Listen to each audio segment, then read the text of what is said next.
Sebelum ni aku dah beli satu lampu solar. Dia punya solar panel tu pecah. Aku dah check dia punya seller tu. Lepas tu dia ganti yang baru. Ni. Kat tu aku sertakan dia punya gambar kat bawah tu, kau boleh tengok. Yang penting sekali seller ni memang bertanggungjawab lah. Kita akan tengok yang baru ni, ada damage ke tak ada damage.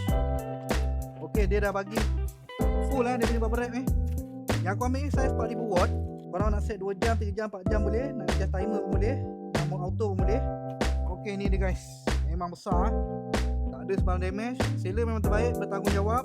Cara nak on kan dia, korang just tekan hold nampak oh, dia akan on. Okey, korang tengok dia punya lampu ni. Full dia punya LED ni.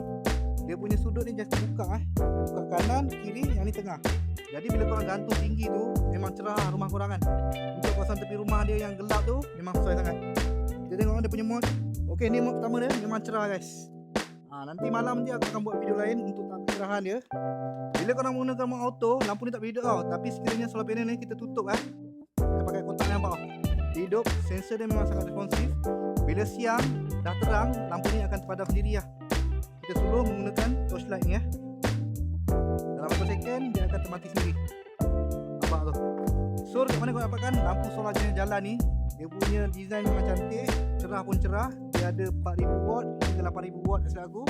Kalau hari tu satu hari panas, memang boleh tahan selama 12 jam. Korang boleh tekan link. Wah,